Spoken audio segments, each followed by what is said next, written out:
Good evening, everyone. I'm Preeti, and I'm going to start this series Inhumanity in Islam in the English version.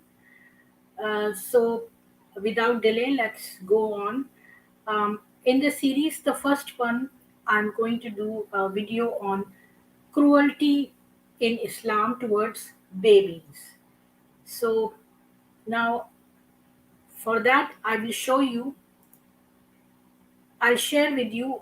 My strategy is first to show you what is written in the Holy Book Quran and the Hadith about having sex with babies. And then we will follow what was in reality that they did. Like there is one thing written in the books, but what was actually being done, whether they were following the book or whether they were just doing uh, not following the book. So we'll see from the books first, then we'll see in actuality what was happening, and then we will derive our conclusion. So I'll share with you the book.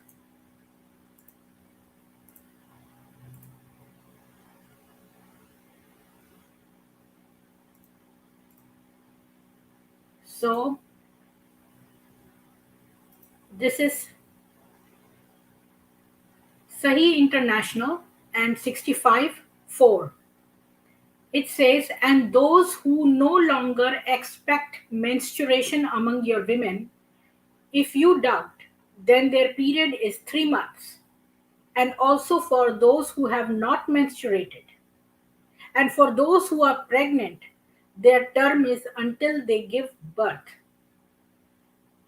And whoever fears Allah, He will make for him of his matter ease.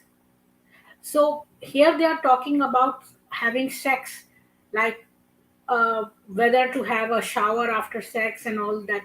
It's called ghusl. So first they're writing about those who no longer expect menstruation among your women. If you doubt, then their period is 3 months. So you have to wait for 3 months for them, and also for those who have not menstruated. So they are too young to have menstruation. Some of the Islamic scholars try to manipulate this by saying that those who have had menopause, about that they are mentioning. Just now I said how to have a ghusl or shower. It is not about this verse, it is about a different verse. So this is the waiting period. So for the uh, non-menstruating period, you have to non-menstruating women, you have to wait for 3 months. And for those who are pregnant, or their term is until they give birth. So not menstruated, I will show you from another slide to uh, show the what Islamic scholars have manipulated and said that menopause, it refers to menopause women. Over here, you there is a document called Bahishti Zevar. It's a very old document, and in here it says, if a woman, I have underlined it in red. It says, if a woman is underage but not so small that if one has intercourse with her, there is fear of the vaginal tissues tearing to such an extent that the vagina and anus will virtually come together, then by the insertion of the glands of the penis into her vagina, ghusl will be the fard on the man. Ghusl is that shower, whether a man should shower or not, and how they shower. Those are different instructions. So this is mentioning about little children, because whose vagina and anus will virtually come together. So if they are very little, only then their vagina and their anus are so close together that they can tear. So you from here you can know that uh, sex with children is also allowed. And in Iran, and it's a sunnah to follow Muhammad, the so-called prophet, the messenger of God. And since Muhammad took a 6-year-old Aisha and had and molested her, he used to put his tongue in her mouth. Muhammad also had two little nephews, Hussein and Hassan, who used to come and sit on his lap, and he used to put his tongue in their mouth. So he used to molest little children and especially little girls. I'll come to Aisha. But here I'm talking about the book, whether it is mentioned in the book or not. And here we find the proof that it is written in the book that sex can be performed with little children. Then we come to this book called Sahih Bukhari, and in which uh, in volume 7, book 62 and number 64, it's narrated by Aisha. So Aisha is herself narrating, because once you show the proof, this same verse is given in many places. It has been, hadiths are what are narrated in a chain conversation from one person to another. So the same hadith can be found in many places, and if you quote them to Muslims, they always are apologetics. Muslim apologetics often say that we don't believe this hadith. But you have to know that Sahih Muslim and Sahih Bukhari are Sahih. Sahih means authentic. So these are the authentic hadiths. And in this hadith, Aisha herself is saying that the Prophet married her when she was 6 years old, and he consummated his marriage when she was 9 years old, and then she remained with him for 9 years. So, and when Aisha was 6, he married her, but he consummated the marriage when she was 9. And when she was 18 years old, Muhammad died. And Muhammad also instructed that no one can marry his wife. So imagine a little girl whose whole life had been exploited by this old man, Muhammad, and then after he died, she could not marry anybody else. And in 18 years of age, how long a person takes to die, you can imagine how lonely she must be from 18 years of age till her death, that she could not marry. So, anyways, talking about this, so we saw in the book it is written that Muhammad used to have, that it is written that one can have sex with little children, and how you should perform a ghusl or a shower after having intercourse with different age groups. So, and now we see in actuality that Muhammad married a 6 year old. And in a separate hadith, Muhammad asks others whether they are marrying matrons or are they marrying virgins, and he suggested that they should marry the children too. In Sohaili 79, in the Riwayah of Yunus, I recorded that the apostle saw her, Umul Fadl, when she was a baby crawling before him, and said, "If she grows up and I am still alive, I will marry her." But he died before she grew up. Ibn Ishaq 311. So Ibn Ishaq is also one authentic source, and it talks about, actually there are accounts of two different children, babies, actually they were crawling and they were nursing, and they are called Fadl. They are called nursing babies, like Fatima. Fatima means nursing. So they were nursing, and the baby here is called Fadl, and she was crawling, and Muhammad was around 61 years old, and he says he expresses his desire to marry her, and good fortune for her that that he died before he could fulfill the wish and marry a child. But you can see the extent of this pedophilic mind Muhammad had, that at age of 61 he's looking at a baby and he's thinking about marrying her. So I will show you one case here.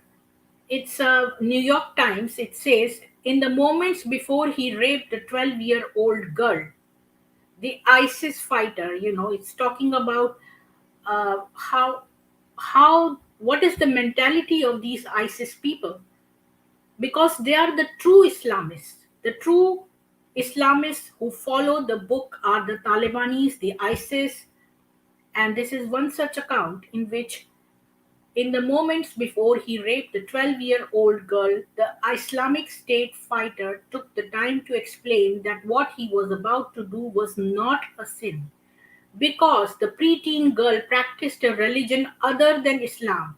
So she was a kafir, a non-believer, and according to Quran, non-believers can be captured and taken as slave. They can have sex with these slaves. They can rape them. So raping a kafir is not considered a rape. So, because the preteen girl practiced a religion other than Islam, the Quran not only gave him the right to rape her, it condoned and encouraged it, he insisted. He bound her hands and gagged her. Then he knelt beside the bed and prostrated himself in prayer before getting on top of her. When it was over, he knelt to pray again, bookending the rape with the act of religious devotion. I kept telling him it hurts. Please stop, said the girl, whose body is so small an adult could circle her waist with two hands. He told me that according to Islam, he is allowed to rape an unbeliever. He said that by raping me, he is drawing closer to God. She said in an interview alongside her family in a refugee camp here to which she escaped after 11 months of captivity. So you can imagine little girls being raped by these old men, and they think that they are doing a favor, that they are following their religion, and their religion gives them freedom to rape any non believer.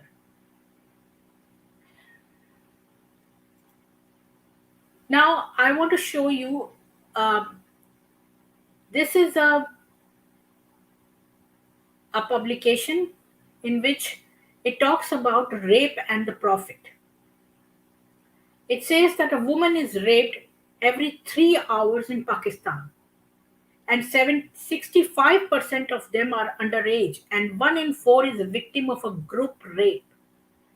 And according to Hina Jilani, a lawyer working for women's rights, that is not the worst of it. If a woman is raped but has no evidence to prove it, the very fact that she had admitted to the sexual act may lead to her own prosecution for adultery or fornication. So you can see in Pakistan, 65% of underage girls are rape victims, and 1 in 4 is a victim of a group rape. And according to Islam, 4 people have to witness. 4 women have to come as a witness for a woman. So a rapist can never prove that she was raped, and she will be charged with adultery, with fornication. It's called zina. So we will see that in cruelty to women further. But here I'm only talking about minor children, and this is a very high percentage of 65% is a pretty high percentage of raping little girls. So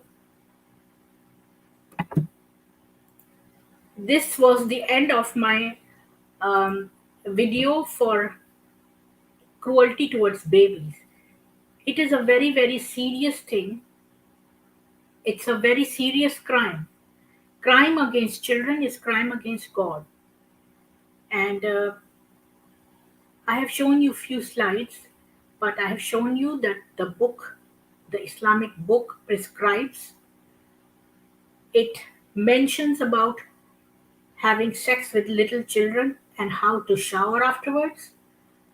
And we have also seen that the messenger of God, Muhammad, he raped several minor kids, and it is a sunnah to follow the messenger of God, which means that every Muslim has been given a right to marry a 9-year-old girl, and that's why in Iran there is a law that a 9-year-old girl is legal to marry. It's the legal age to marry. So it is a systematic exploitation and systematic abuse of babies, and we have to do something about this. It involves so many. It involves a very large population of babies, and they are at risk. And we are the adults. We have to ensure their safety. So this is something I'm making for your awareness.